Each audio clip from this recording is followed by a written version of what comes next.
Hindi tayo pwedeng manuntok ng walang nasasaktan. Katulad niyan ng paglalaro natin ng apoy, malaki ang posibilidad na tayo ay mapasok kinatagalan. Ikaw kabarangay, naipit ka na ba sa isang komplikadong sitwasyon? Dear Papa Dudut, sabi ng mama ko ay wag daw akong gumawa ng mga bagay na pagsisisihan ko sa dulo. Pero paano ko ba malalaman na masama para sa akin ang isang bagay hanggat hindi ko pa yon nagagawa? Para sa akin, isang beses lamang ako mabubuhay sa mundo, kaya bakit ko pipigilan ang sarili ko na maging masaya sa isang sitwasyon kahit na may kaakibat itong komplikasyon? Yan po ang mga bagay na pilit ko pa rin tinutuwid kahit na medyo baluktot, lalo na sa kasalukuyang pinagdaraanan ko, Papa Dudut. Sana sa pagtatapos ng kwento ko ay maraming kabarangay natin ang may matututunan dito. Bago ang lahat, good day po sa inyo. At sa mga katulad kong kabarangay at listener ng Barangay Love Stories, number 1 po talaga kayo sa puso ko, Papa Dudut. Dahil marami sa mga umere ninyong istorya na napakinggan ko, ang masasabi kong nakarelate ako ng husto. Tawagin niyo na lamang po ako sa pangalang Gianna, 28 years old at taga Novaliches, Quezon City. Nagkatrabaho po ako bilang sekretary sa isang private company at 2 buwan na akong buntis. Ang sabi nila, blessing po ang mga baby, pero sa ngayon ay hindi ko po nakikita na biyaya sa akin ang batang nasa tiyan ko, Papa Dudut. Aaminin kong lito at naguguluhan pa rin ako sa sitwasyon ko. Nagsimula po few months ago, Papa Dudut.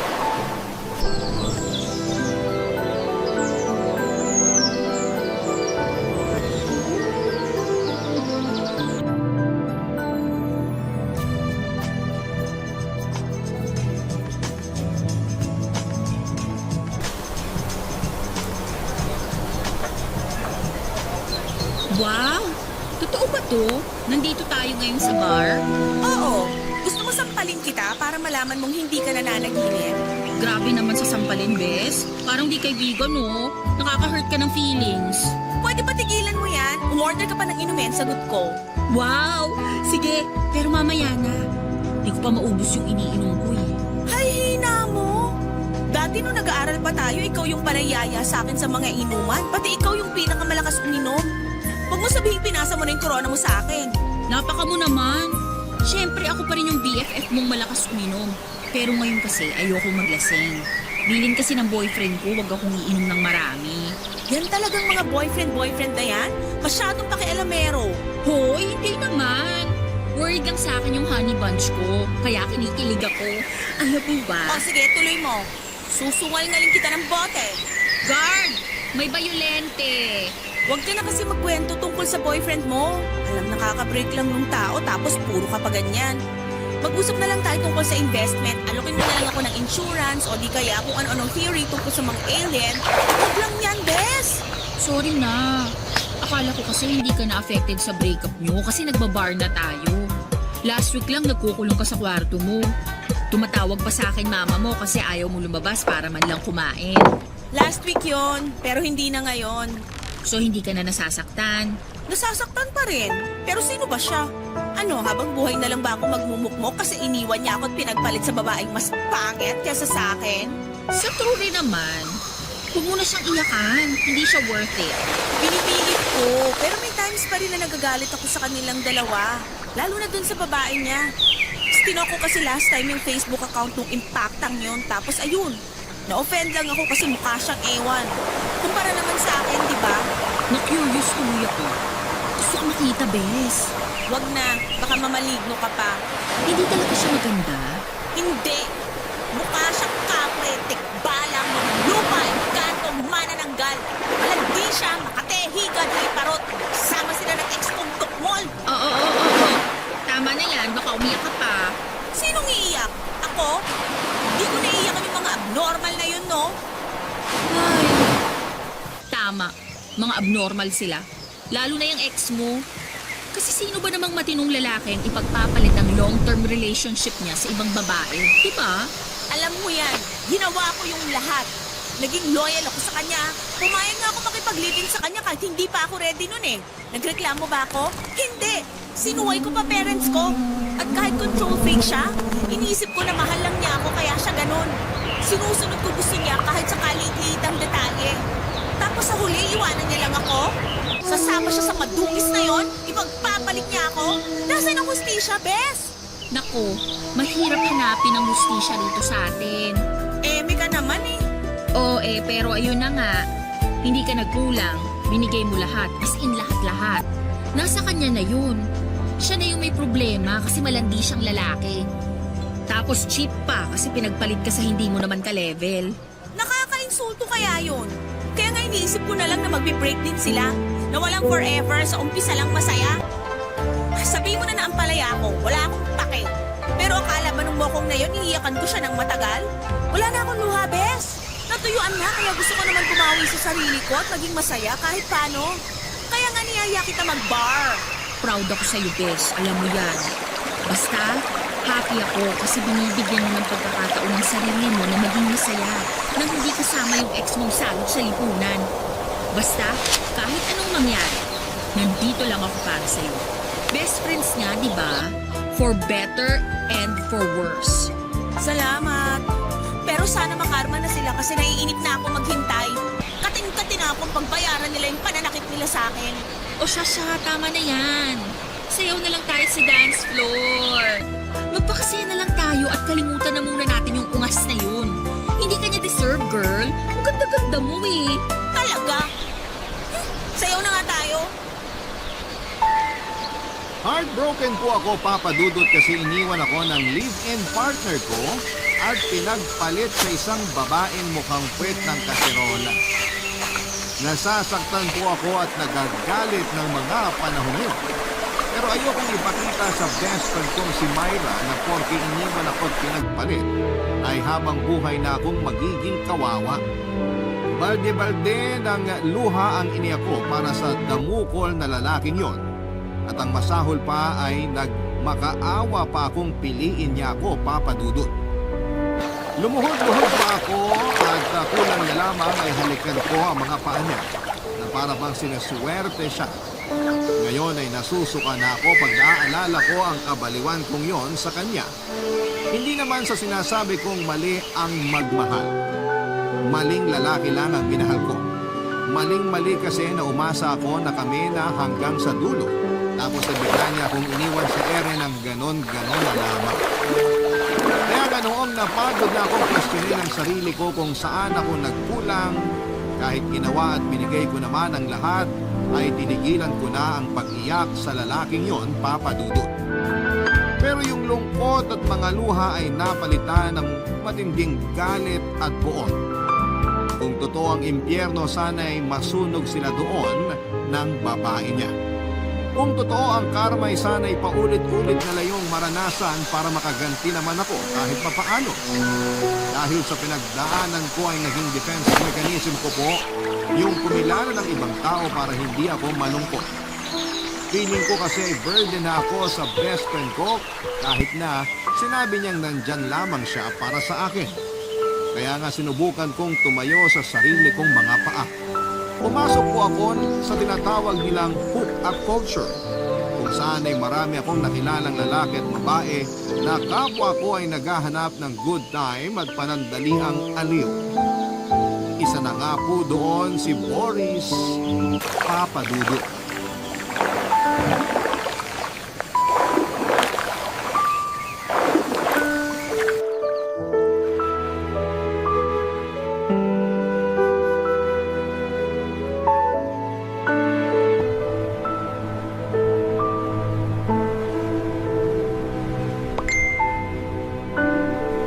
Boris! Boris, gising! Ano ba yun? Ano ba yun? Ang ingay kaya ng phone mo. May kanina pa chat ng chat sa'yo. Tingnan mo na nga. Baka may emergency or what? Ay, storbo naman. Sino ba to? Sino ba yan? Ha? Wala. Walain mo mukha mo. Sino nga kasi? Ay, Gianna naman eh. Sasabihin mo ba o lalayasan kita? Uy, huwag ka naman umalis. Iisa pa ako sa'yo mamaya eh. Nagpahinga lang ako kasi nakakapagod yung 5 beses natin kanina. Kaya nga, sagutin mo tanong ko. Sino ba yung chat ng chat sa'yo? Wala, live-in partner ko lang. Ano? May live-in partner ka na palang ungas ka? Meron, pero hindi ko na siya mahal. Kaya nga ako nakikipag-hook up sa'yo kasi ayoko na sa kanya. Wala naman talaga akong pakialam sa relasyon yung dalawa kasi wala naman tayong relasyon. Pero hindi lang ako makapaniwala na certified manloloko ka. Oh, saan ka pupunta? Gianna naman. Nakuha mo ba talagang magtanong? Hindi ba halata? Iiwanan na kita kasi nabubwisit na ako sa'yo. Huwag mo naman gawin sa akin to. Sayang binayad natin sa motel kung di natin susulitin check-in natin. Upo ka muna rito sa tabi ko. Dali na. Kumalma ka lang kasi muna. Ay, kung nalaman ko lang ng maaga na may karelasyon ka, sana di na ako pumayag sumama sa'yo dito sa motel. Kung pinaalam ko sa'yo, baka hindi ka na pumayag. Katwiran niyo talaga mga manluloko, bulok. Ikaw na may sabi. Wala ka namang pakialam sa relasyon namin, di ba? Kaya bakit ganyan ka kaapektado? Kasi niloko rin ako at pinagpalit sa ibang babae ng ex ko. Kaya naaawa lang ako dyan sa kinakasama mo. Kung hindi mo na pala mahal, bakit hindi ka nalang makipaghiwalay? Mahirap kasi may anak kami. Saka nakiusap siya sa akin na gusto niya magkaroon ng buong pamilya yung anak namin. Kaya huwag ko raw siyang hiwalayan. Pero anong gagawin ko kung di na nga ako masaya kasama niya? Kaya ka ng babae. Alam ba niya pinagagagawa mo sa kanya? Feeling ko alam niya. Pero hindi na lang siya nagsasabi. Doon pa rin naman ako sa inuupahan namin umuwi kaya huwag na siya masyadong demanding. Curious lang ako ha. Total na pag-uusapan na rin natin. Curious saan? Sa inyong mga lalaki, ano yung reason nyo? Bakit bigla-bigla na lang kayo nagpo-fall out sa mga partner nyo? Maraming dahilan. Pero ako kasi nawala na yung pagmamahal ko sa kanya. Kasi masyado siyang taklesa. Lagi niya akong tinatalakan. Daig pa niya nanay ko. Hindi nga ako napagsalitaan ng maaanghang ng sarili kong ina. Tapos siya kung ano-anong masasakit yung sinasabi sa akin kapag nag-aaway kami. Dahil lang doon? Nasaktan kaya ego ko. Apak na apak pagkalalaki ko sa kanya. For sure may dahilan kung bakit mo yun nasabi sa'yo. Kasi ganun kaming mga babae. Hindi kami nangaaway ng basta-basta. Talaga? Eh bakit kanina muntik mo na nga akong layasan at awayin? Dahil lang nalaman mong may kinakasama ako. Di ka ba nakinig? Naalala ko lang ginawa sa akin ng ex ko. Nakita ko siya sa'yo kaya nabwisit ako. Pero hindi ako yung ex mo. Ibang lalaki kami. At wala tayong relasyon para magalit ka sa akin ng ganun.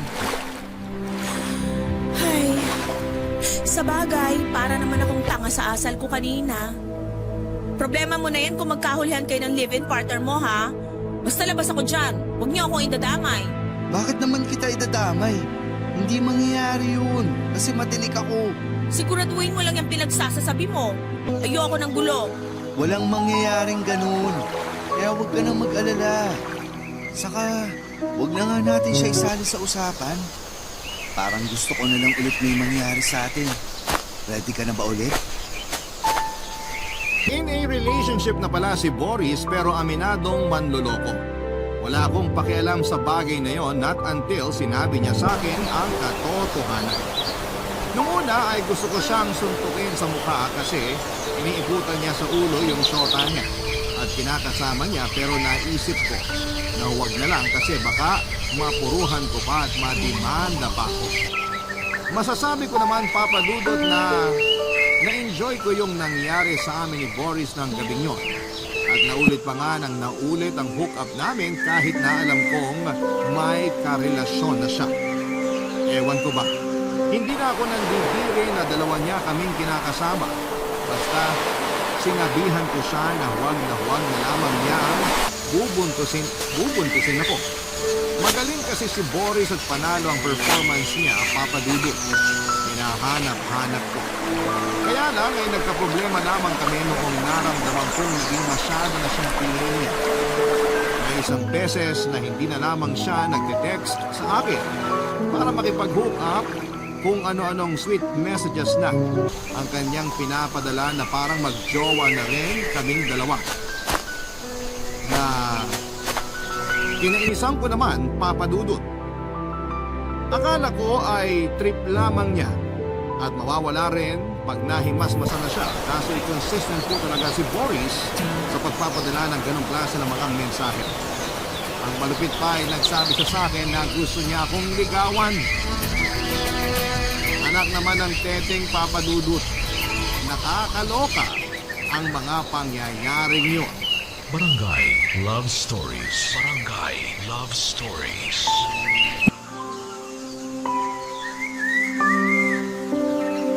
Papa Dudut, syempre sinabi kong ayoko kasi may karelasyon siya at wala pa akong gana makipag-boyfriend dahil pinagaling ko lamang sa breakup. Parang tanga si Boris. Mapilit siya at sinabi niya sa aking handa siyang hiwalayan ang kinakasama niya para lamang sa amin at yun na nga po ang ginawa niya. Iniwan niya ang live-in partner niya at isang anak para sa akin, Papa Dudut. Siyempre nawindang po ako kasi ang bilis ng galawan niya. Hindi pa nga nagtatagal simula nang magkakilala kami. Tapos gusto na niyang maging exclusive. Napatanong ako sa sarili ko kung ganon ba talaga ang mga lalaki. Galawang ninja sa mga pambababae nila. Pero aaminin kong may isang bahagi sa marupokong puso na masaya kasi kung walang naranasang piliin. Hindi ba iniwan ako at pinagpalit?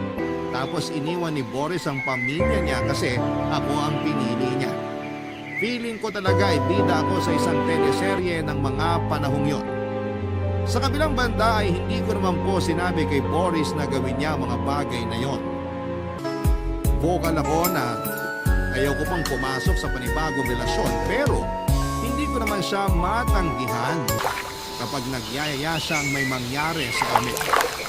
Kumbaga sa review, 5 stars po sa akin si Boris at satisfied customer niya ako sa kanyang serbisyo. Nagbibingi-bingihan na lamang ako kapag ino-open niya ang tungkol sa estado ng relasyon namin pagkatapos may mangyari sa amin.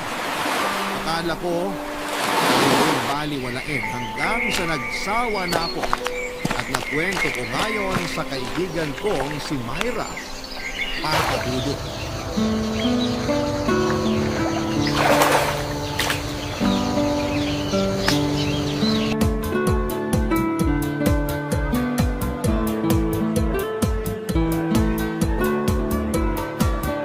Seryoso ka ba talaga dyan? Saan? Sa sinabi kong nakikipag-hook up ako at ngayon meron ng lalaking obsessed na obsessed sa akin? Oo, dyan. At dyan pa sa lalaking yan. Ano nga ulit yung pangalan niya? Boris, My goodness, Bes. Hindi ko akalain na yan palang pinagagawa mo sa loob ng isang linggong hindi natin pag-uusap. correction. 1 linggo at 3 araw. Ganun na rin yun. Eh ano ba kasing masama doon? Marami naman gumagawa noon, di ba? No feelings attached, ika nga. Marami nga, pero hindi ibig sabihin gagawin mo na rin. Malaki na ako, Bes. Hindi na ako teenager na dapat pagbawalan sa mga gusto kong gawin. Kaya ko na magdesisyon para sa sarili ko. Malapit na nga ako mag-30 eh. Kahit na. Paano kung mapahama ka dyan? Masalvage ka. Pinagsasasabi mo, okay lang ako oh. Kita mo bang may kulang sa body parts ko? Wala naman, di ba? Paano kung makakuha ka ng sakit? Sige nga. Ayos lang ako. Kaya ko sarili ko. Ginagawa mo ba yan kasi gusto mong maghigan ka sa ex mong manloloko at nang iwan sa'yo? Ginagawa ko to para sa sarili ko. Para kalimutan siya. Sa lagay, pipigilan ko na lang sarili ko na sumaya katulad niya. Eh nung nang babae siya, di nga niya ako inisip. Kaya ba't ko siya iisipin sa panlalalaki ko? Saka wala na rin naman kami. Hiwalay na kami. Single na ako kaya wala na akong inaapakang ibang tao. Ay, maliban na lang pala dun sa kinakasama ni Boris. O kita mo na? Naging kabit ka pa? Excuse me, hindi naman kami ni Boris. Kaya paano ako magiging kabit? Sige nga.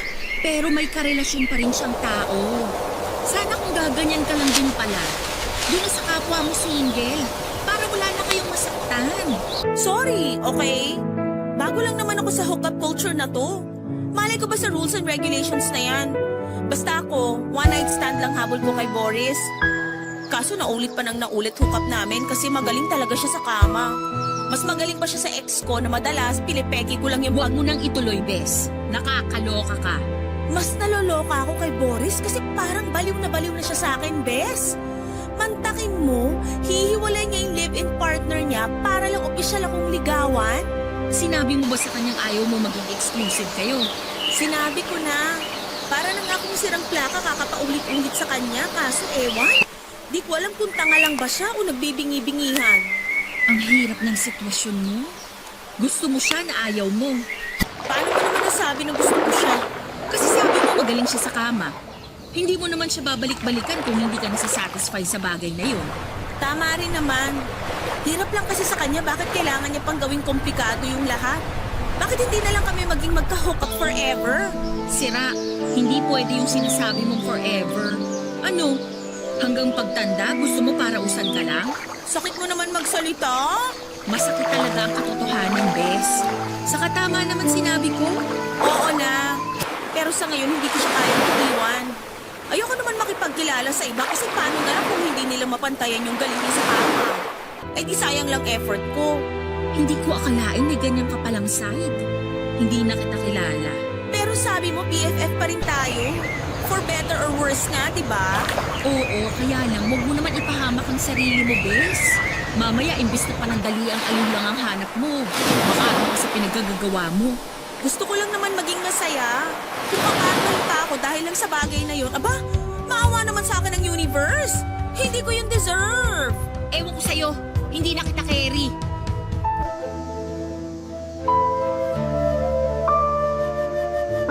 Sa huli ay nag-decide po ako na hindi kitain si Boris kasi nasusura na ako sa kanya.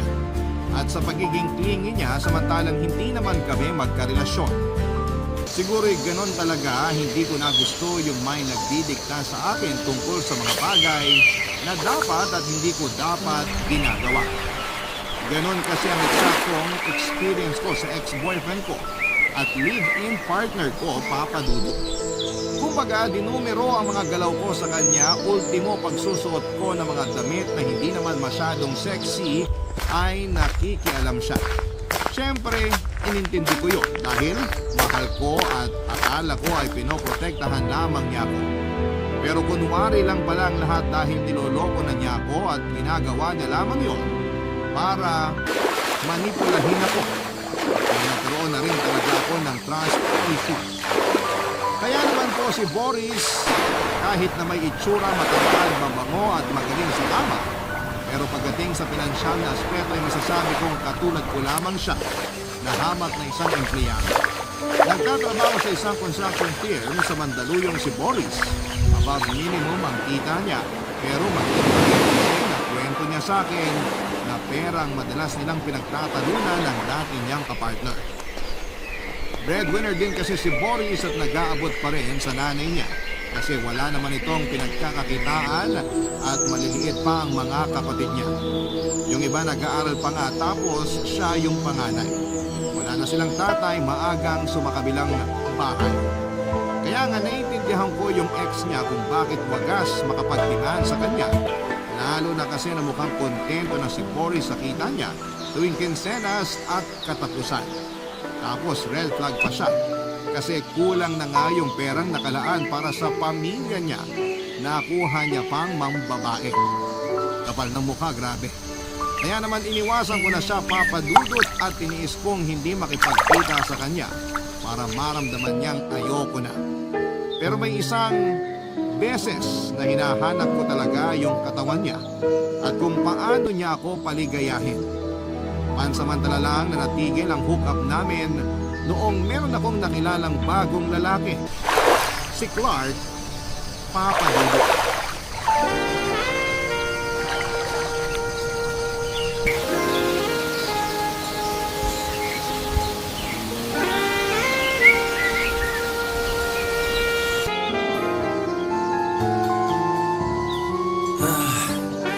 Grabe, Gianna.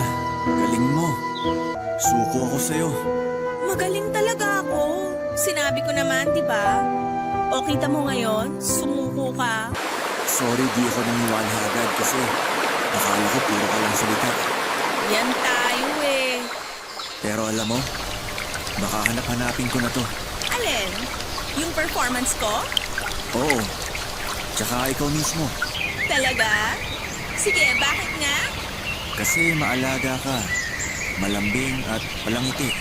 Bakit? Hindi ka ba inaalagaan ng mga babaeng nakaka-hook up mo? Hindi ba sila kasing sweet ko at hindi rin sila palangiti? Oo, ibang-iba ka sa kanila, kaya nanibago ko. Yung totoo, hindi naman talaga ako naghahanap ng hookup lang.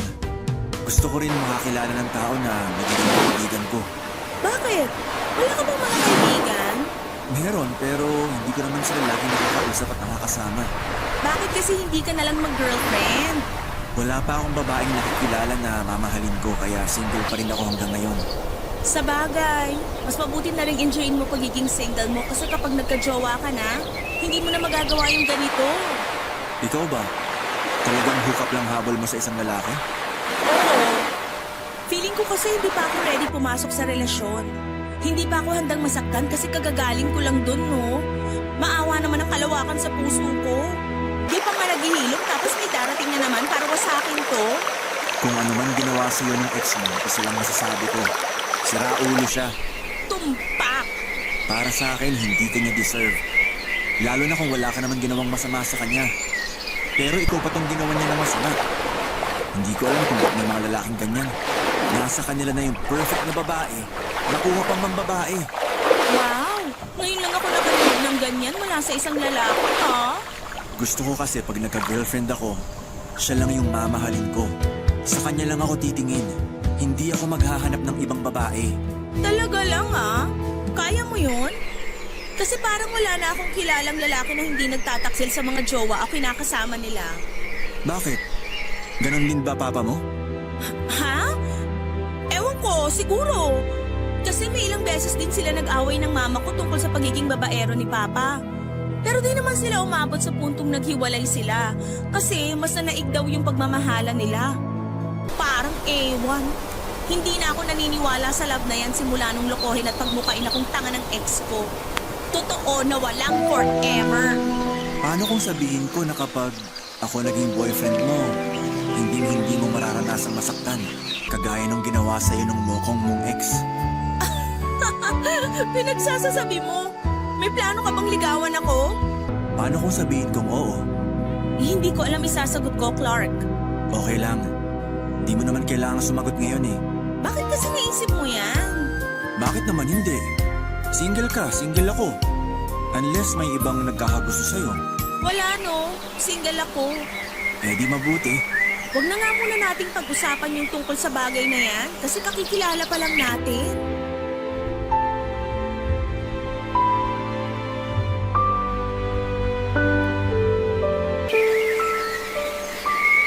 Kumpara kay Boris ay mas may pera si Clark. Charismatic din siya, single, walang sabit at walang responsibilidad sa pamilya kaya solong-solo niya ang kita niya. May negosyo siyang isang coffee shop at kasama niya ang best friend niya at kababata niya doon. Bukod doon ay freelance videographer din si Clark, Papa Dudut. Marami siyang plano sa buhay tulad ng pagtatayo ng sarili niyang studio at kung ano-ano pa. Malayo talaga si Clark kay Boris, pero masasabi kong mas type ko ang itsura ni Boris. Sakto lang din sa kama si Clark. Gusto niya na siya lagi yung tinatrabaho, paano naman ako. Pero hindi ko siya mabitawan kasi grabe siyang magregalo. May-spoil niya ako sa material ng mga bagay at sa atensyon. Yung mga bagay na ibinibigay niya sa akin ay never kong naranasan sa ex ko. Wala ngang pabulaklak ang mokong ngayon sa 5 taon naming magkarelasyon. Kasi sayang daw sa pera. Nabubulok lang din daw.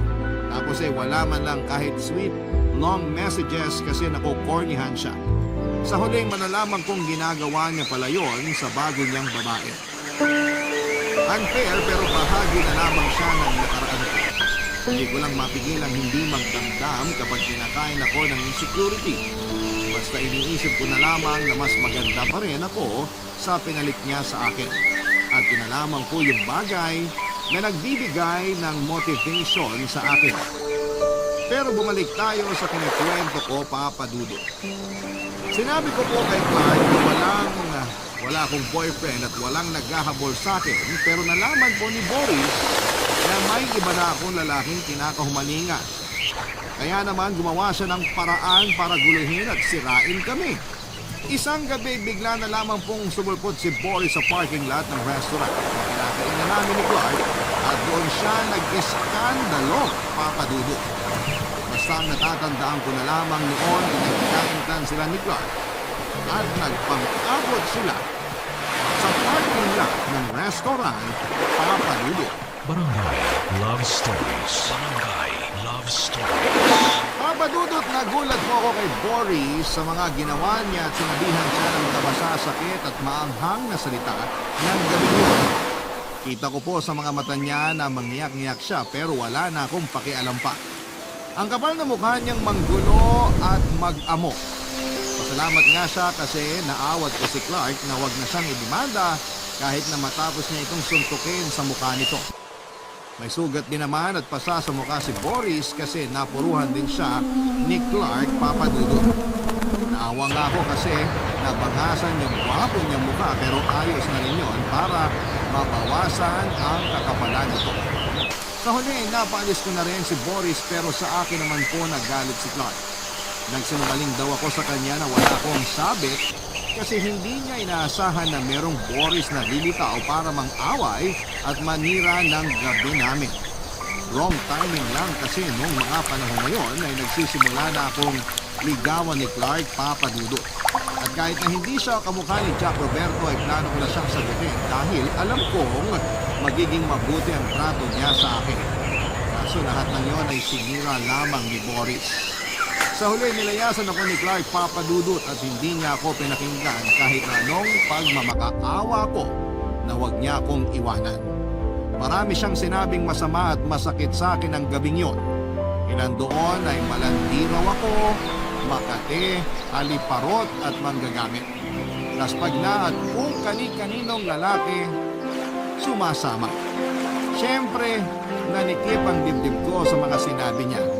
Napakakapal na mukha niyang insultuhin ako na akala mo ay santo siyang perpekto at walang ginawang pagkakamali sa tanang buhay niya. Hindi ko na po alam ang mararamdaman ng mga panahon na yon kasi nagkahalo-halo na. Galit, dismayado, lungkot, panliliit sa sarili na may pandidiri na rin. Para akong nabagok sa simento matapos akong magkaroon ng realization sa buhay tungkol sa mga bagay na mga pinaggagawa ko. Hindi kasi ako dating ganon, Papa Dudut. Submissive ako, loyal at mapagmahal. Hindi ko akalain na babaguhin ako ng heartbreak ko para maging isang pakawalang babae na sarili lang ang iniisip niya. At dahil nga po sa mga nangyari, parehong nawala sa akin sina Boris at Clark. Hindi na nila ako kinonta katulad ng dati. Inisip ko na baka nagpapalipas lamang sila ng sama ng loob kaya sinulit ko na lamang yung pagkakataon na hindi nila ako ginugulo. Kaya lang may nangyari na hindi ko po lubos na inaasahan. Nalaman ko po na buntis ako, Papa Dudut. Hindi po ako magaling sa math kaya hindi ko na backtrack kung sino kina Boris at Clark ang nakabuntis sa akin.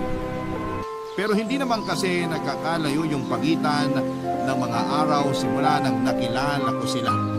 May times na pinagsabay ko pa nga sila lalo na noong nabora ko sa performance ni Clark. Kaya nakipagkita ako kay Boris kinabukasan para makipag-hook. Kaya hindi ko talaga alam kung sino sa kanyang dalawa ang ama ng anak ko.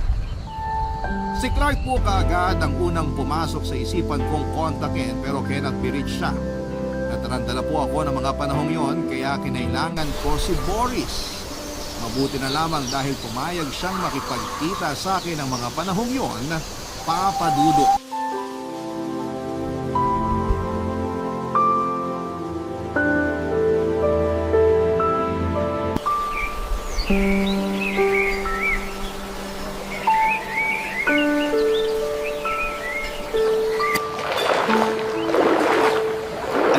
sabihin mo, Gianna? Pwede bang sabihin mo na? Bakit parang hindi ka mapakali dyan? Baka kasi magtaka yung kinakasama ko pag natagalan ako. Paalam ko lang may kikitain kaibigan sa kanto. Wow, parang kailan lang baliw na baliw ka pa sa akin ah. So nagkabalikan na pala kayo ng live-in partner mo.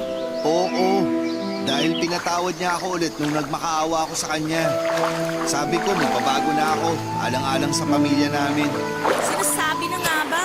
Kung sinagot kita at naging tayo, malamang iiwan mo pa rin ako pag naburyong ka na sa akin at babalik-balik ka pa rin sa pamilya mo. Hindi naman naging tayo, di ba? Kasi may iba ka na. At halatang mas gusto mo yung lalaking yun kesa sa akin. Wala ka nang pakialam doon. Ikaw lang naman yung nagkagusto sa akin. Di ko naman sinabi na ma-fall ka. Vocal ako na hindi pa ako ready pumasok sa relasyon. Huwag mo na nga ipamukha sa akin yung tungkol sa bagay na yan.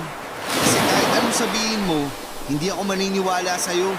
Katulad din kita, Gianna. Sinasabi mo lang yan kasi di mo ako gusto. Pero alam kong handa ka makipagrelasyon sa lalaking yun kasi gusto mo siya. Pwede ba? Huwag na nga natin pag-usapan yung bagay na yun. Hindi siya ang dahilan kaya ako nakipagkita sa'yo. Tutal, wala na rin naman kami kasi sinira mo na yung dapat nabubuo naming samahan. Kung di ka ba naman epal at makapal ang muka. Susumbatan mo lang ba ako kaya ka nakipagkita sa akin? Kasi kung oo, hindi pa ba sapat yung mga masasakit na salitang sinabi mo sa akin nung gabing yun? Pasalamat ka, hindi ako nananampal ng babae. Subukan mo lang na kantiin ako. May kalalagyan ka, Boris. Ano ba kasing dahilan mo? Dalian mo, naiinip na ako. Buntis ako. Ano ka mo? Kahit talaga kailan, hilig mong umarting tanga. Ulitin ko ha. Buntis ako. Ikaw yung ama. Kapal naman ang mukha mong ipaako sa akin yung batang yan. At bakit hindi ko ipapaako sa'yo? Ilang beses mo akong ginalaw. Pero may nangyayari rin sa inyo ng lalaking yun. Kaya paano ako makakasiguro na sa akin nga yung batang nasa tiyan mo? Kapal naman ang pagmumukha mong sabihin niyang bagay na yan. Mas makapal ang mukha mo kasi gusto mong ipaako sa akin yung batang yan. Napaka walang kwenta mong lalaki. Bahala ka na kung anong gusto mong itawag sa akin. Pero ayoko sa batang yan. Wag mo sa akin ipaako yan kasi hindi ko rin yan tatanggapin. Minahal kita, Gianna. Pero pinagmukha mo lang akong tanga. Ininsulto mo pa pagkalalaki ko at minaliit pagkatao ko. Tapos ngayon, ipapaako mo sa akin yung bunga ng kalandian mo? Tumigil ka na! Kapal ang mukha mo pagsalitaan ako ng ganyan! Masakit ba? Kasi kung oo, edi naramdaman mo rin yung pinaramdam mo sa akin noon. Akala mo kung sino ka eh. Yan na yung karma mo. Kung ayaw mo sa batang to, edi wag! Huwag mo lang talaga siyang hahabol-habulin pag dumating na yung araw na kainin ka ng konsensya mo kasi pinabayaan mo siya. Napaka-irresponsible yung ama. Hindi mangyayari yung sinasabi mo. Kasi alam ko sa sarili kong hindi sa akin yung batang yan. Kung akin man yan, di ko na yung kargo. Kaya bahala ka na sa buhay mo. Bahala ka na kung paano mo siya palalakihin. Wag mo na rin akong guguluhin kasi ayoko na makita ang pagmumukha mo. Wow! Kung makapagsalita ka, akala mo kung sino kang perfecto at hindi nagloko ha. Pero nagbabagong buhay na ako. Gusto ko nang ayusin lahat sa amin ng pamilya ko. Kaya bahala ka na sa buhay mo.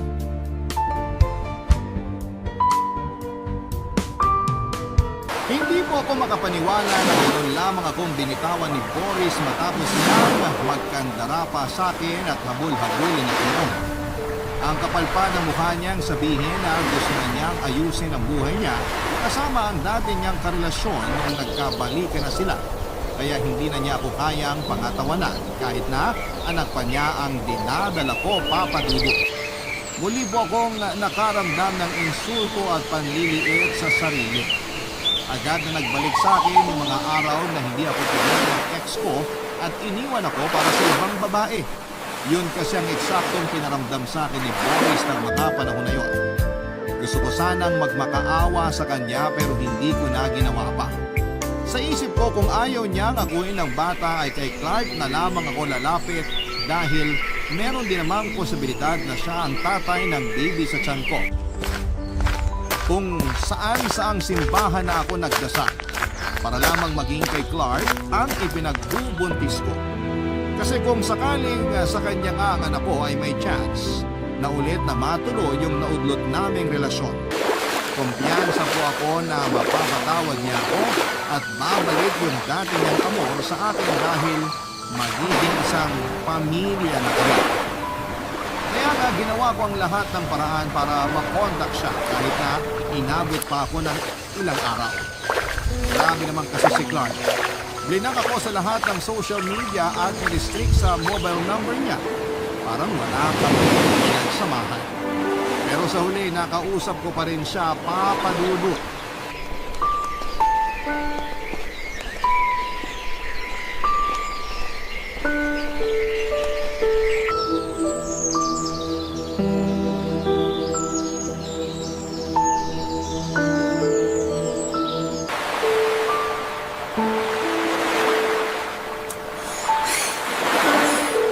Ayun, nag-ring.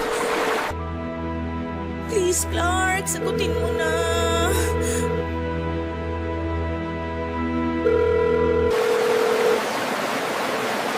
Hello? Sino ba to? Clark? Clark, ako to, si Gianna. Naman, Gianna. Kaya mo ba ako planong lubayan? Tsaka paano mo nalaman tong number ko? Hindi na mahalaga kung paano kasi ang importante nakausap kita. Tinig mo rin talagang babae ka, no?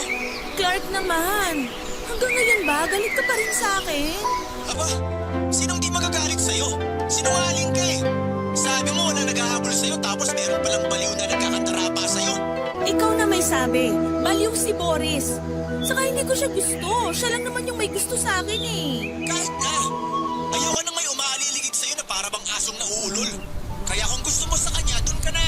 Hindi kita hahabulin. Akala ko ba gusto mo ako?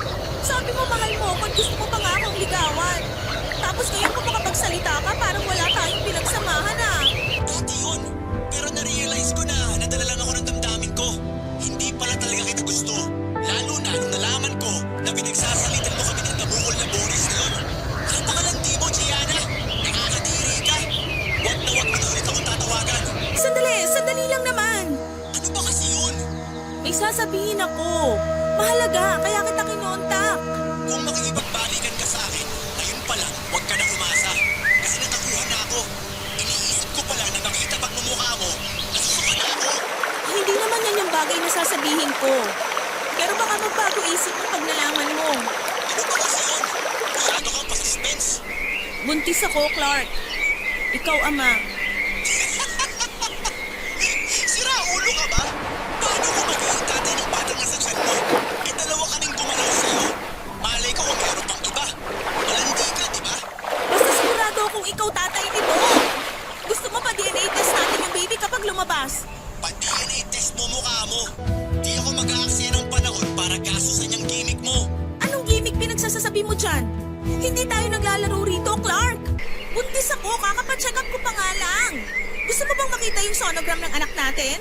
Hindi ako interesado sa batang yan. Kaya huwag mo nga ipagpilit ang anak ko yan. Pagkatapos sa panloloko mo sa akin, gusto mo pa akong bigyan ng responsibilidad? Nasaan ang konsensya mong babae ka? Masaya ka na sa pinagkagagawa mo? Please, Clark, huwag mo naman gawin sa akin to. Huwag mo naman akong iwanan ng basta-basta. Baby mo pa rin naman kung nasa tiyan ko. Paano na lang lumaki yung anak natin? Wala siyang kikilalaning tatay. Hindi ko na kasalanan yun. Total, pinili mo namang palakihin siya. Ha? Anong ibig mong sabihin? May choice ka naman na ipalaglag siya kung ayaw mo sa kanya eh. Kasi sigurado ako na ayoko sa batang yan, Gianna. Ganyan ka na ba talaga kasama? Naisip mo ba yung kademonyohang yun? Hindi ka ba kaninilabutan? Hindi. Kung ayaw mo magkaroon ng responsibilidad sa pagpapalaki ng sanggol na yan, eh di ngayon pa lang alisin mo na siya sa tiyan mo. Wala na akong pakialam sa'yo. Bye! Hello? Hello? Clark? Hello?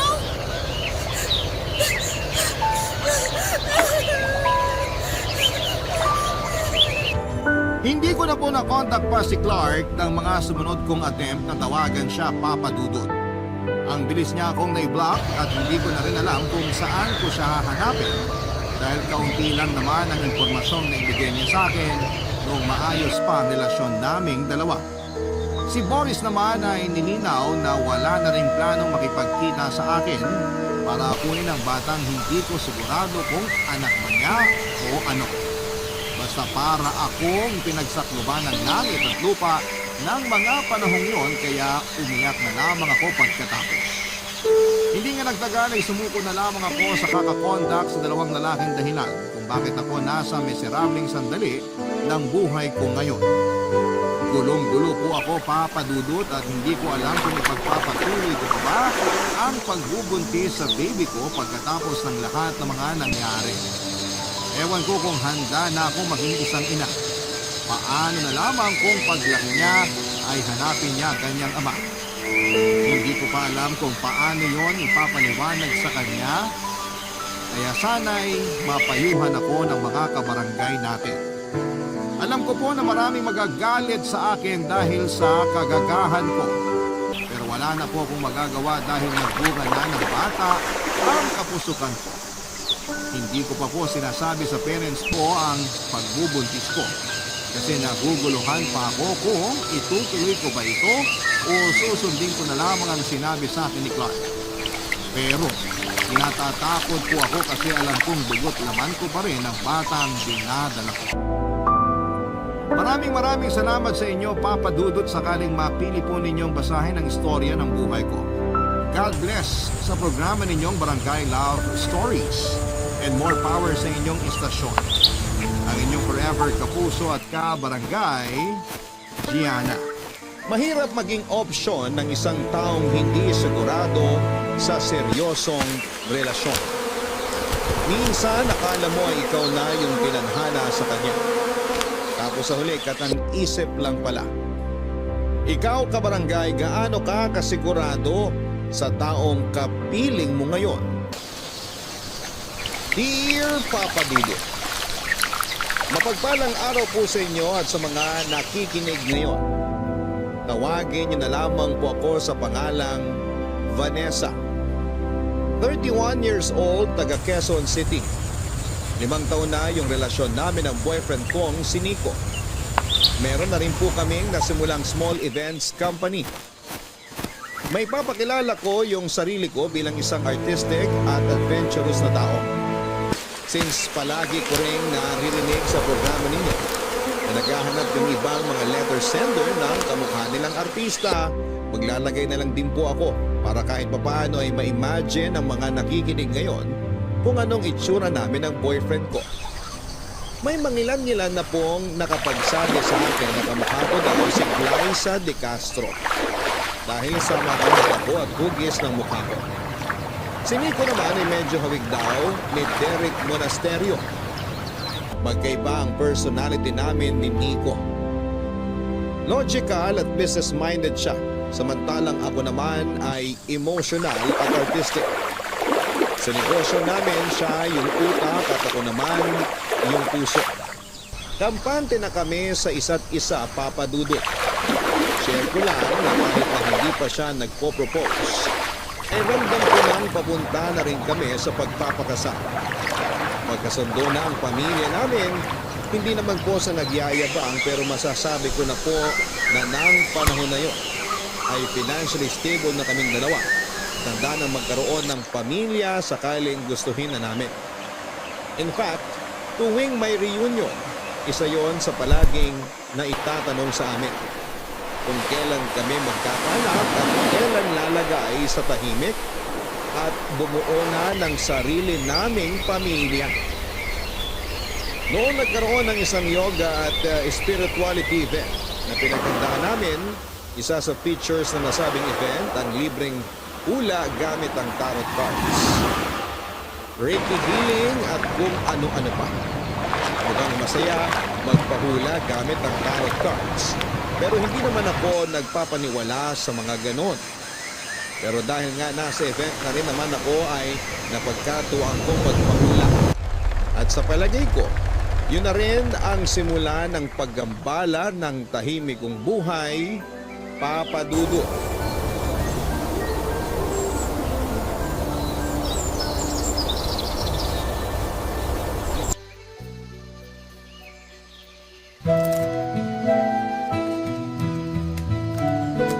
Hi, magkano po magpahula?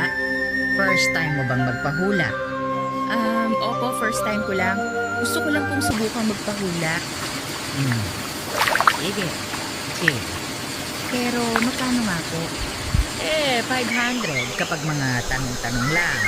Pero kung babasahin ko naman yung buong baraha, 2,000 yun. Sige, yung tanong na lang. Sige, maupo ka muna. Ano ba yung tanong mo? Hindi ko rin po alam eh. Madalas na tinatanong sa akin tungkol sa pag-ibig. Marami rin nagtatanong tungkol sa trabaho, sa kinabukasan. Ganun po ba? Ano kaya? Sige, ano na lang. Kailan ako ikakasal?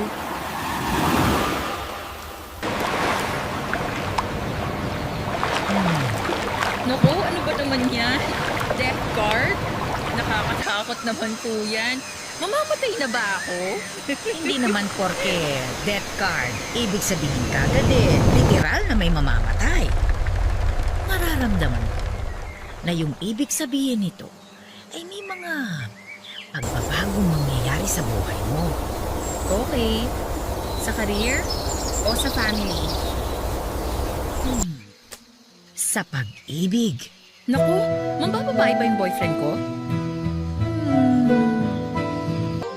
Mas nararamdaman ko na enerhiya mo ito. At sa tingin ko, ikaw yung malalagay sa posisyon na kailangan mong mamili. Ano pong ibig nung sabihin? Meron kang makikilala. Soulmate's card? Itong darating sa'yo na matagal mo nang kakilala. Pero sa buhay na ito, ngayon pa lamang kayo magkikita.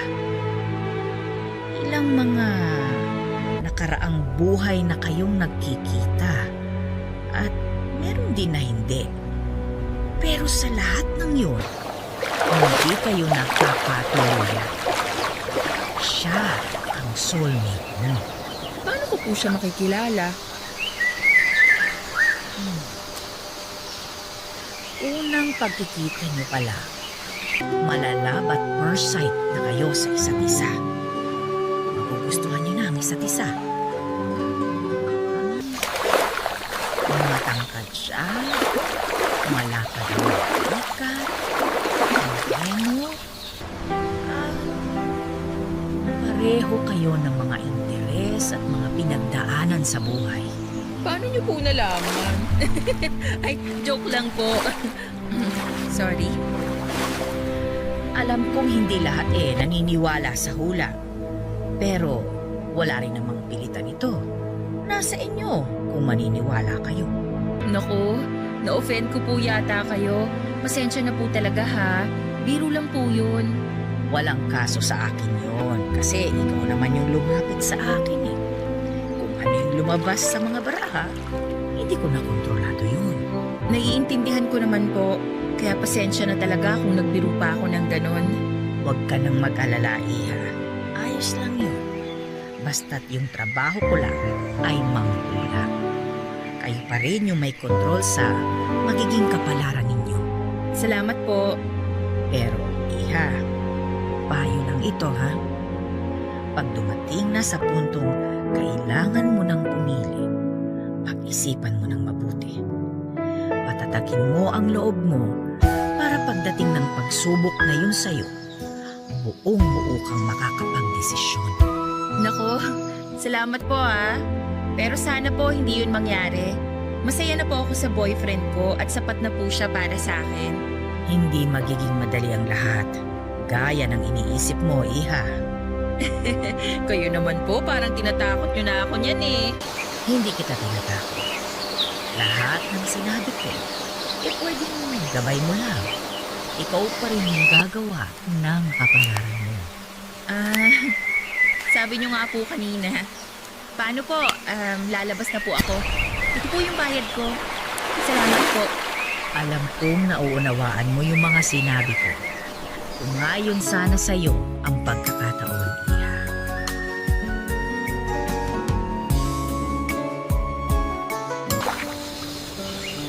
Papa Dudut, pinag-ibit-balikat ko na lamang yung mga sinabi sa akin noong manguhula ng panahon na yun. Hindi ko naman kasi talaga gustong seryosohin yon. Lalo na hindi naman talaga ako naniniwala. Kesa naman magsayang ako ng oras, at magpanggap na naniniwala talaga ako sa tadhana ay hindi ko na lamang yun masyado pang inisip. Medyo nakalimutan ko na nga rin yung mga sinabi ng manghuhula matapos lang ang ilang araw.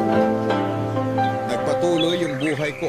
Tuloy-tuloy ang pasok ng mga kliyente sa aming events company at masaya naman kami ni Nico. Hindi lang dahil pareho kaming nakikinabang sa negosyong yun, kundi nandun din yung puso naming dalawa.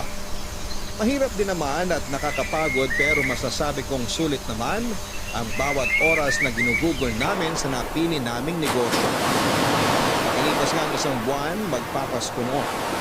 Nang hindi ko inaasahang magpo-propose na sa akin si Nico. Sinagot ko rin naman kaagad siya at tinanggap ko yung alok niyang kasal.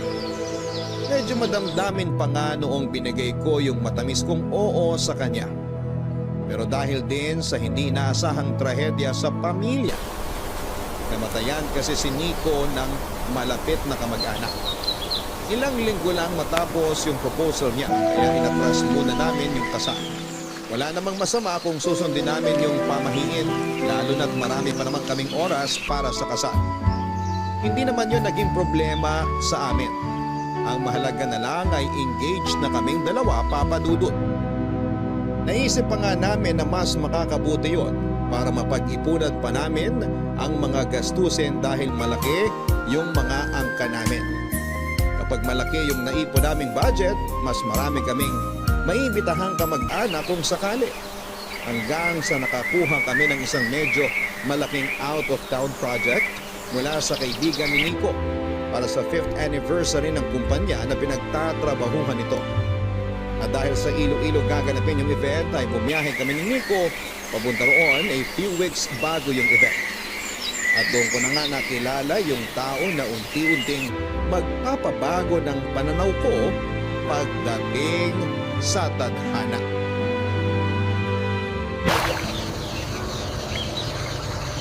Hi, Peter! Uy! Hi, Vanessa! Ikaw yung marketing manager dito, di ba? Naku, sorry talaga kung hindi makakapunta si Nico ngayon. Umatake kasi yung gastritis niya, kaya sabi ko, magpahinga na lang muna siya sa hotel. Since ako rin naman talaga yung nag-handle ng creative side ng kumpanya, okay lang na tayo na munang mag-usap. Sana makarecover siya agad. Ayos lang naman kung di siya makakapunta ngayon. Ang importante, mapag-usapan natin kung paano uusad yung event.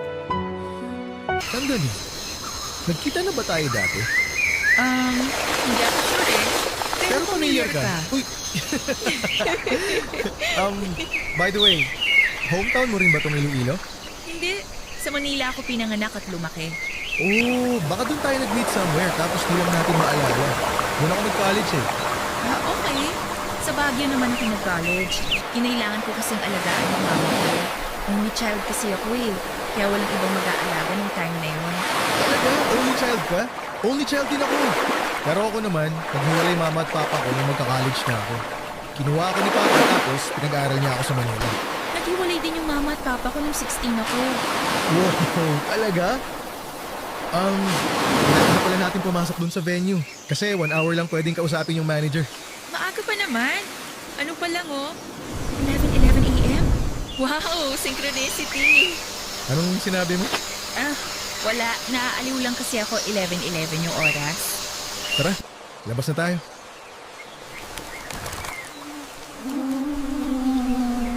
Nga pala, anong meron sa 11-11? Sale sa mga online shopping platform. Palabiro ka rin pala. Pero seryoso, ano nga? Well, bukod sa angel number daw yon. Tapos nauso rin yung mga crush-crush na yan. Parang sinasabi nung synchronicity na yun na you're the one I'm wishing for. Oh, ba't parang natigilan ka? Ha? Wala. Wala lang yon. Huwag mo akong pansinin. Tara, bilisan na natin maglakad.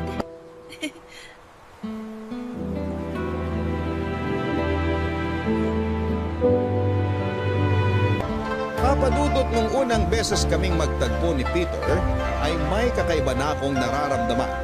Hindi naman siya yung tipong kagwapuhan pero meron talagang something sa kanya na tila humihila sa akin na parang magnet. At tama rin ang nabanggit niya na parang ang tagal na namin magkakilala. Hindi ko nga rin maintindihan kung bakit ganun ko na lamang siya kabilis na nakagaanan ng loob. Kung kahit isang beses pa lamang kaming nagkausap, yung naging closeness namin ay parang taon na kaagad yung lumipas. At sa tingin ko ay yung attraction na nararamdaman ko ay naramdaman niya rin. Buong araw kaming magkasama noon dahil sa trabaho. At kahit para naman sa trabaho yung pagsasama namin noong araw na yon, aaminin ko na for the first time matapos ang ilang taon ay nakaramdam ulit ako ng kilig. Kahit na meron akong nagiging crush sa 5 years namin ni Nico, hindi ganon yung naramdaman ko. Kaya mas lalo akong nalito at nahiwagaan ng sandali yun. May mga bagay na tumatakbo sa isipan ko pero pinipigilan ko na yon na madugtungan pa. Itinatako sa isipan ko na mahal ko si Nico at siya lang yung nagpakilig sa akin sa loob ng 5 taong relasyon naming dalawa, Papa Dudut. Barangay Love Stories. Barangay Love Stories.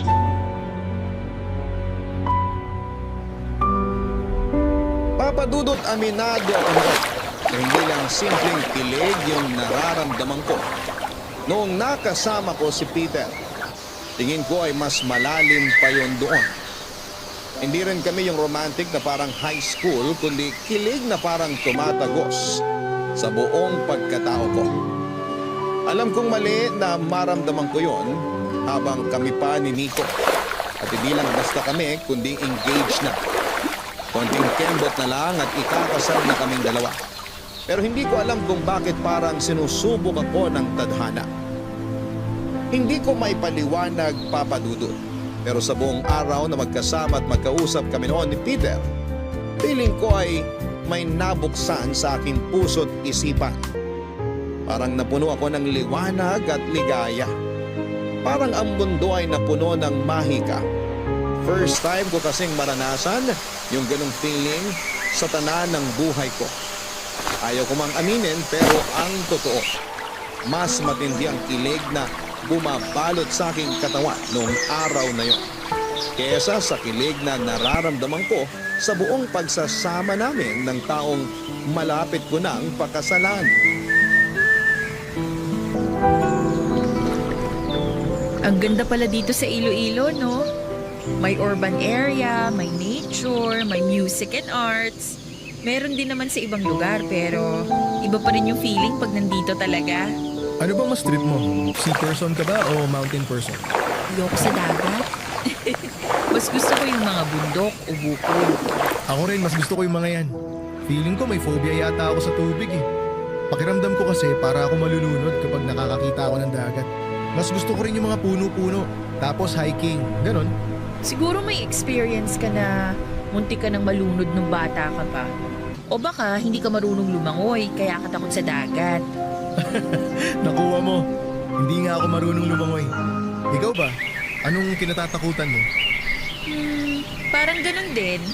Medyo takot din ako sa dagat kasi hindi ako marunong lumangoy. Tsaka takot din ako sa mga uog, bulate, mga ganun. Ganon? Hina mo naman. Wala ka pala eh. Aray! Nakakainis ka. Uy, kakakilala pa lang natin, nananakit ka na ha. Sama yun.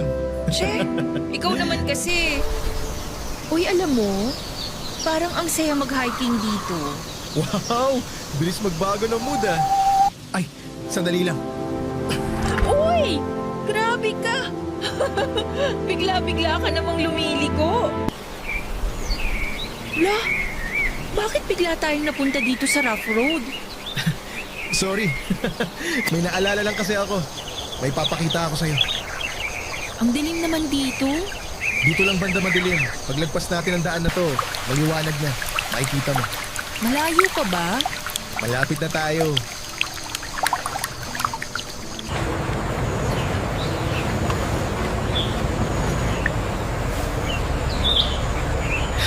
Oh, nandito na tayo.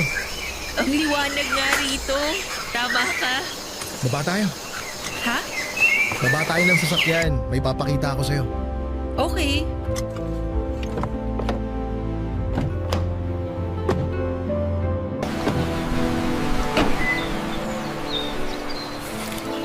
Daan-daan sa paglakad ha. Ito yung gusto kong ipakita sa'yo. Oh my gosh! Ang ganda! Secret spot ko to. Dito ako pumupunta pag malungkot ako. O kaya pagka gusto kong tumakas sa mundo. Ako lang ang nakakaalam nitong lugar na to. Pero ngayon, alam mo na rin. Dalawa na tayo. Yung mga ilaw sa baba parang mga star. Ang galing! Sa umaga maganda rin dito. Yung mga bahay na nakikita mo, ang liliit lang. Parang mga laruan. Tapos marirealize mo na ang liit mo pala. Tapos napakalaki ng mundo. Salamat sa pagdala mo sa akin dito. Oh, tingnan mo! Ang ganda ng buwan! Sabi nila, blue moon daw yan. Anong ibig sabihin nun? Sa totoo lang, hindi ako sigurado. Pero ang sabi, swerte daw yan. Since madalang yan mangyari.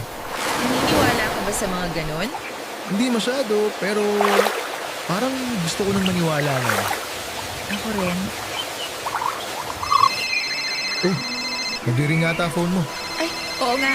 Excuse ha, sagutin ko lang to. Sige lang. Hi! Oo, pabalik na ako sa hotel. Kumain ka na? Sige, sabay na tayo pagdating ko. I love you too. Bye. Asawa mo? Hindi, fiancé pa lang. Pareho pala tayo. May fiancé ka na rin? Oo. Tara, hatid na kita sa hotel. Baka nag-aalala na fiancé mo sa'yo.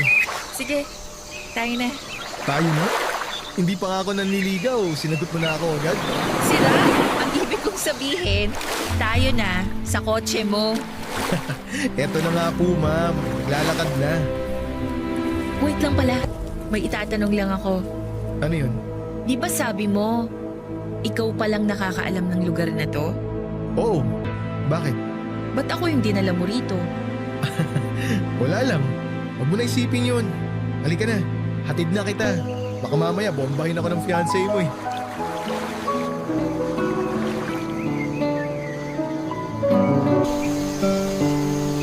Mula umaga hanggang gabi, magkausap kami noong araw na yon, Papa Dudut.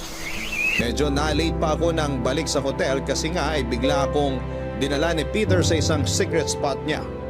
Isang lugar na espesyal para sa kanya. At aaminin ko na hindi ko yon inaasahan. Sino ba ako para dalhin doon? Sa pakiwari ko ay hindi pa kami gaanong ka-close ni Peter ng panahon na yon. Sa tagal ng kwentuhan namin habang nasa biyahe papunta sa hotel na tinutuluyan namin ni Nico, doon na nagkwento si Peter tungkol sa fiancé niya. Sa tingin ko ay nagulat siya noong nalaman niya na may fiancé na ako. Tulad ng pagkagulat ko noong manamang ko na meron na rin siya. Kahit na hindi namin sabihin, pareho namin inakala na single pa ang isa't isa. Ang weird kasi, parang sinadya namin na buong araw iniwasan na mapag-usapan ang tungkol sa mga status namin. Nang matapos yung araw na yon, pakiramdam ko ay matagal na kaming magkakilala. Sa dami ng napagkwentuhan naming dalawa, ay halos makilala na namin ng lubos ang isa't isa. Yung parang ang gaan lang ng feeling namin ang time na yon. At doon ko na nga ulit naalala yung hula sa akin noong tarot reader. Tumayo ang balahibo ko noong ma-realize ko na matangkad pala si Peter, moreno, malapad ang balikat at pareho kami ng mga pinagdadaanan sa buhay. Napaisip ako kung siya nga kaya ang soulmate ko na sinasabi ng manghuhula. Pero nang sumunod na araw ay nagbago ang dynamics namin ni Peter. Pumuti na kasi ang pakiramdam ni Nico, kaya nagkakilala na rin sila. Kami naman ni Peter ay biglang parang naging platonic. Pero nandun pa rin yung mga sandaling nagkakahulihan kami ng tingin. Tapos ay iiwas din. Sa point na yon ay naisip ko kung totoo nga kaya yung nararamdaman ko o baka ako lang talaga ang nakakaramdam noon. Isang araw bago yung flight namin ni Nico pabalik ng Maynila. Kakatapos lang namin ang meeting noon nang matsyempohan ako ni Peter sa may Museo Iloilo along Bonifacio Drive.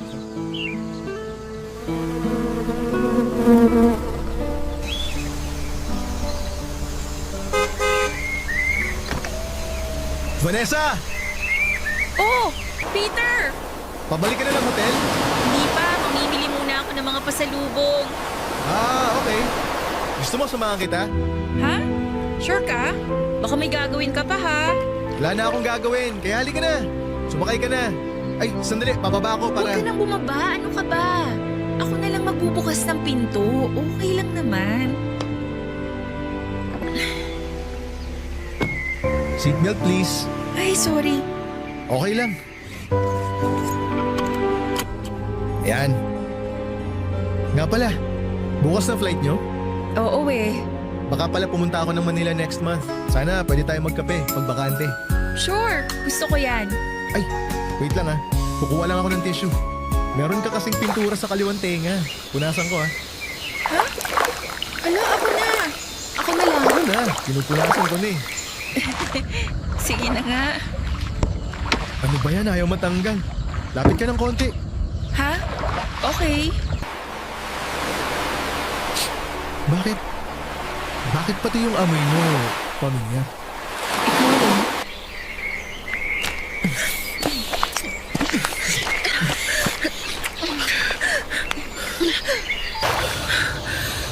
Peter, sorry. Hindi natin dapat ginawa to.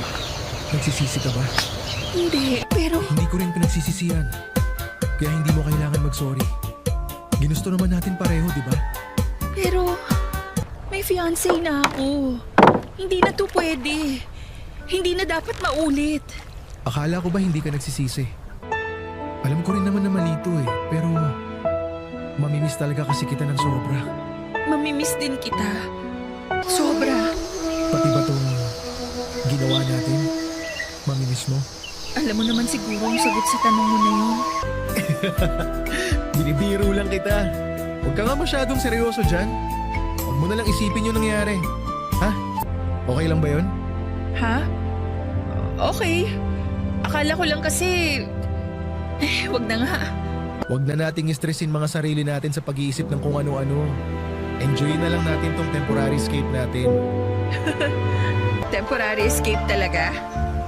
Bakit? Hindi ka ba masaya sa buhay mo ngayon? Masaya naman. Pero mas naging masaya pa ngayon. Ganon? Paano mo naman nasabi? Di ko alam eh. Basta bigla ko na lang naramdaman yun. Alam mo, gets kita. Ganun din kasi ako ngayon Pero ano? naguguluhan ako.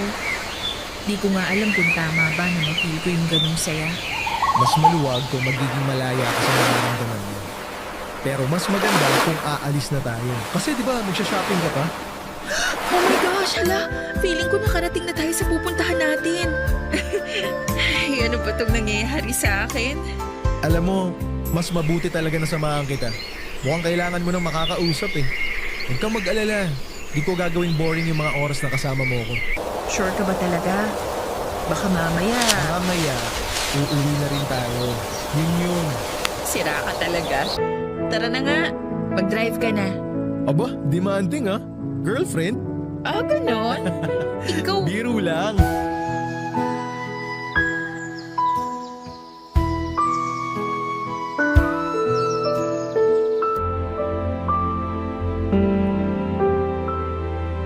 Papadudot bagamat naiintindihan at alam na namin na pareho kami ng nararamdaman para sa isa't isa. Nagpapasalamat pa rin ako noon dahil napigilan namin yun. Tama na yung isang beses na nadala kami sa emosyon, kaya nagkataong nagsalo kaming dalawa sa isang mainit na halikan.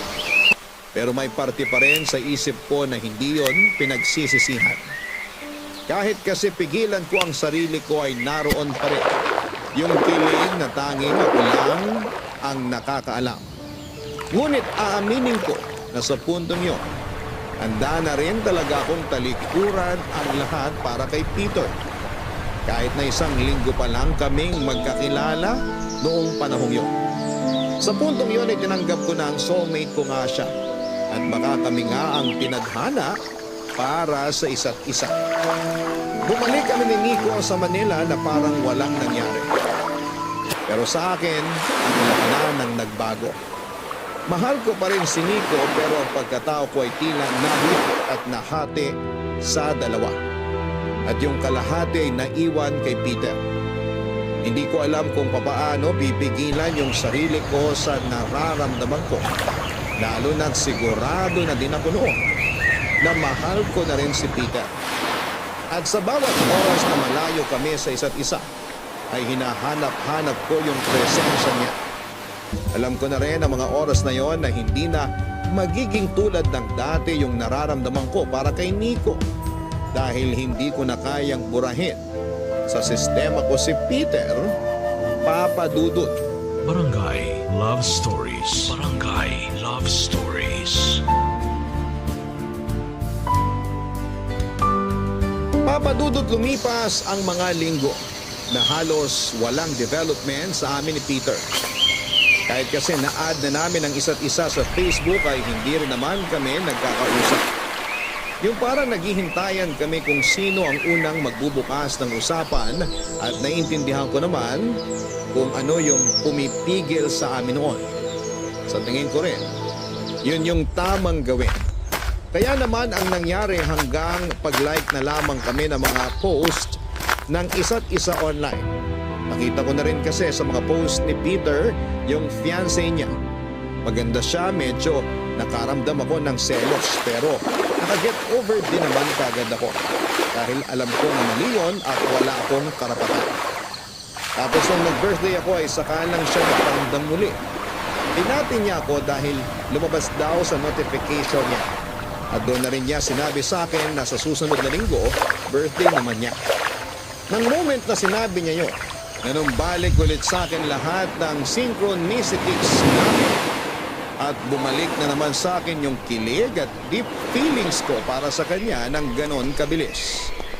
Sabi pa niya ay pupunta raw siya ng Maynila para doon mag-birthday at para na rin makapag-isip-isip. Nang tanungin ko kung ano ang dahilan at kailangan niyang mag-isip-isip, hindi ko inaasahan na sasabihin niyang nakipaghiwalay na raw siya sa fiancé niya. Doon na rin niya ako in-invite na makipagkita sa kanya, Papa Dudut.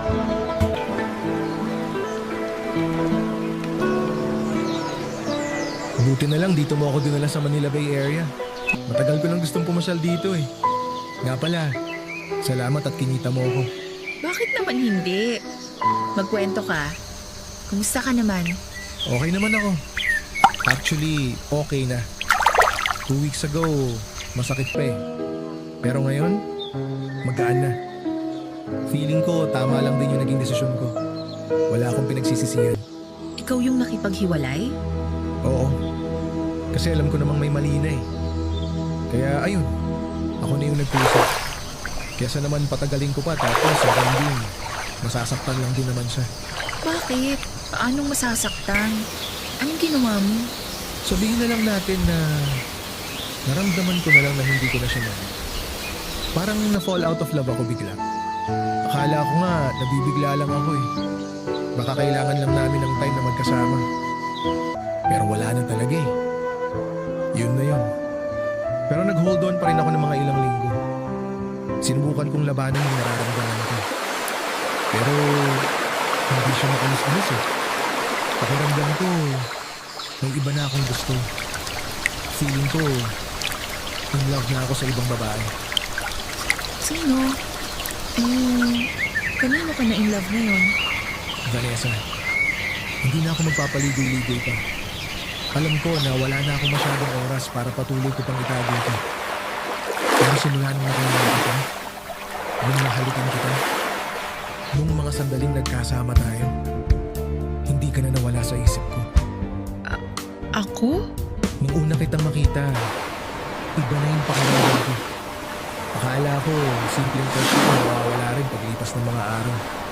Pero alam din naman natin na hindi na tayo mga bata para sa simpleng crush na.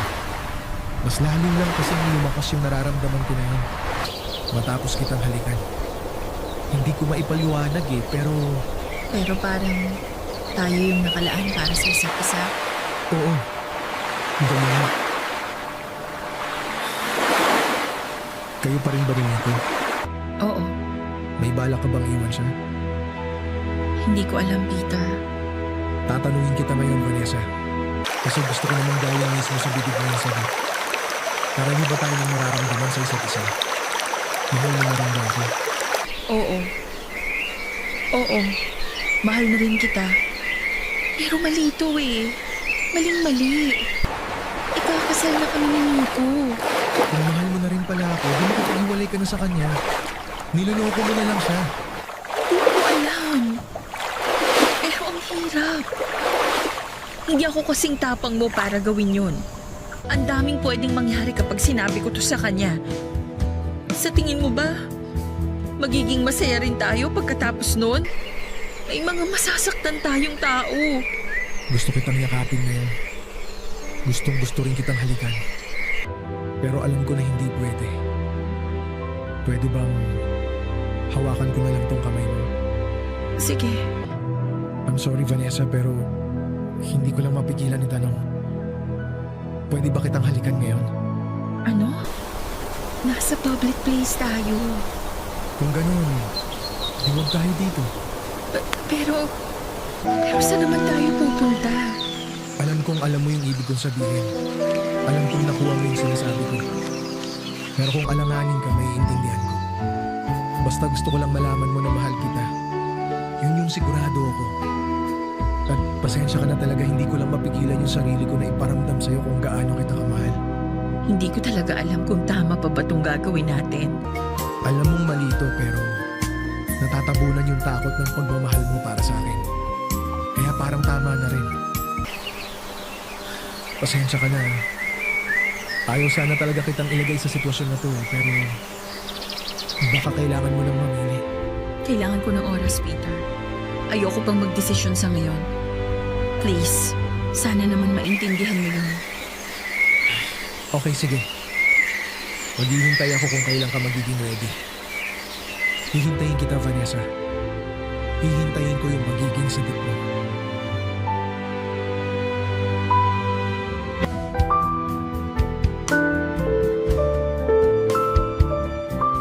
Nang mga sandaling yon, Papa Dudut, ay hindi ko alam kung bakit biglang parang hindi ko na kailangan ng oras para pag-isipan ng maigi yung magiging sagot ko kay Peter. Kagaya ng mga himala at synchronicities naming dalawa. Sa hindi inaasahang pagkakataon na tila inadyari ng tadhana ay biglang dumating ang nakababatang kapatid naman ni Nico sa lugar mismo kung saan kami nag-uusap ni Peter. Handa na sana ako magbigay ng sagot sa kanya noon pero parang natauhan ako at bigla ko naalala ang fiancé ko na si Nico. Pagkaramdam ko tuloy ay pinaglalaruan ako ng tadhana noon. At sinusubukan ako kung mas dapat ko bang sundin ang puso ko o dapat ko nang tigilan ang ginagawa ko. Pero naging mapangahas ako. Alam ko na pwede akong mahusgahan ng mga nakikinig ngayon dahil sa katangahan kong yon at pag-cheat sa fiancé ko. Pero halos hindi ko na rin makilala ang sarili ko. Kahit ako, noong panahon na yon kulang din na pagtanto na kaya ko palang gawin yung mga ganong bagay. Nang gabi bago bumalik si Peter sa Iloilo ay niyaya niya ulit akong makipagkita. At sa pagkakataong yun ay sa hotel na tinutuluyan na niya kami tumambay. Nag-inuman kami sa bar sa lobby ng hotel. Nag-enjoy kami na parang pareho kaming single ng mga sandali yun. Hindi ko na naisip si Nico at yung pinaplano naming kasal. Bago ko pa mamamalaya na ilasing na kami noon. At ganito nga yung nangyari, Papa Dudut.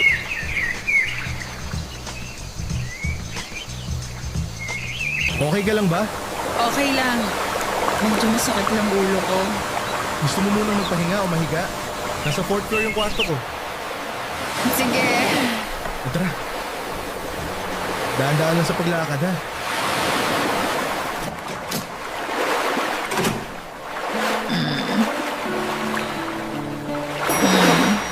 Ito na yung elevator. Pasok na tayo. Okay.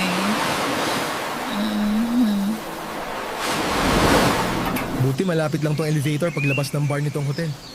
Oo nga. Gusto ko na talagang humiga. Nasusuka ako. Parang binibiyak yung ulo ko. Nahihilo na ako. Pakapit nga, please. Kapit ka lang. Tsaka hawak din naman kita. Huwag ka mag-alala. Ako nang bahala. Kung gusto mo kahit buhatin pa kita eh. Tapos bridal style, ganon. Pwede naman. Basta paninindigan mo ako. Saka na pag nabuntis na kita. Di ba dapat ako magsabi niyan? Oh, nandito na tayo. Sandali, bubuksan ko lang yung pinto. Tara sa loob. Alalayan na kita. Dahan-dahan. Upo ka muna sa kama. Mukhang nalasing ka talaga. Dito ka na lang kaya matulog. Peter, hindi pwede. Magpapahinga lang ako sandali tapos alis na rin ako maya-maya. Okay, ikaw ang bahala. Pero sige, magpahinga ka na muna dyan. Okay. Okay lang ba kung pagiyan kita? Sige.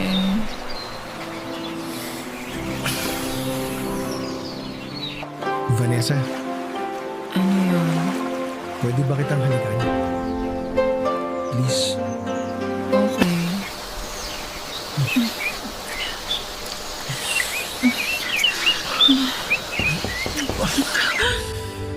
Wrong timing naman oh. Tignan mo na kung sino yun. Sandali nga. Sino yan? Nico? Hayop ka! Nico! Anong ginagawa mo rito? Ikaw ang anong ginagawa rito? Kailan niyo ba ako niloloko? Sorry! Patawarin mo ako, Nico! Vanessa, 5 taon na tayo. Tapos ipagpapalit mo lang ako sa lalaki to. At mismo kapatid ko pa nakahuli sa inyo. Sorry talaga. Kinailangan pa kitang bantayan. Kinailangan ko pa kayo sundan. Pinagmukha mo akong tanga, Vanessa. Ang bababoy nyo. Nico! I'm sorry! Wala lang naman to eh! Wala lang? Anong ibig mo sabihin wala lang? Sumasagot ka pang hayop ka. Kapal din ang mukha mo. At talagang umaasa ka pa na may ibig sabihin niyang ginagawa nyo. Nico! Pinaghiya mo. Mapapalik ka ng hayop ka. Sakit ko na kayo eh! Ano ba? Vanessa, iwanan mo na si Nico. Huwag mo nang lokohin ang sarili mo. Naku, ba't dikta si Vanessa? Talagang gusto mong basahin ko yung mukha mo. Nico! Tama na! Mahal ko siya! Mahal ko si Peter! Huwag mo nang ulitin yung sinabi mo. Ikakasal na tayo kaya pagbibigyan kita. Sige, patatawarin kita. Bibigyan ka na isang buwan para tanggalin sa sistema mo to walang yan lalaking to. Pagkatapos no, tatanggapin ulit kita. Nico! Ayusin mo yung sarili mo. Hihintay kita sa labi. Ano yung eksena mo kanina, Vanessa? Di ba sabi ko sa'yo, hiwalayan mo na siya? Tingnan mo yung nangyari. Hindi ko siya inaasahan kaya nasaktan niya ako. Hindi ako nakabawi. Nasaktan niya tayong dalawa. Anong plano mo ngayon? Iiwan mo na ba siya? Pwede ba? Tingilan mo muna ako ng kakatanong mo niya. Huwag muna ngayon. Nakita mo naman kung anong nangyari, di ba? Tapos gusto mo agad na makapag-desisyon ako? Hindi ako robot na walang pakiramdam. Hindi ito madali sa akin dahil nagkamali ako. Ako yung may kasalanan. Pero mahal na mahal kita. Handa akong panindigan ka. Kaya rin kitang pakasalan, Vanessa. Basta piliin mo lang ako. Nasabi ko na, di ba? Kaya please, huwag muna ngayon. Kailangan ko na umalis. Ihahatid na kita. Hindi! Kaya ko mag-isa. Kailangan kong mapag-isa.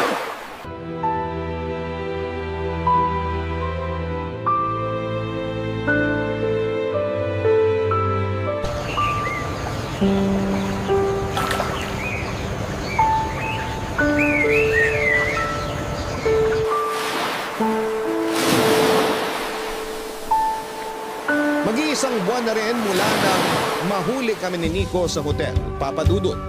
Minabuti ko na munang magpakalayo-layo kay Peter, gano'n na rin ang ginawa ko kay Nico. Gulong-gulo pa rin kasi ang isipan ko at hindi ko pa kayang harapin sinuman sa kanilang dalawa. Sa ngayon ay nandito ako sa nanay ko sa Baguio para makapag-isip-isip. Ngunit palapit na rin ng palapit ang deadline na ibinigay sa akin ni Nico. Kailangan ko nang mag-decide matapos ang palugit na ibinigay niya. Kasi bukod sa relasyon namin ay nakataya din ang kahihiyan ko. Maswerte lang ako na pinili pa rin ni Nico na pagtakpan ang nagawa kong kasalanan sa kanya. Pero aaminin ko na mahal ko pa rin si Peter Papadudut. Pero simula na mangyari yung pagkahuli sa amin ni Nico, ay unti-unti na ring tinalo ng takot yung nararamdaman ko para sa kanya. Takot na baka nabulag lamang ako sa kanya.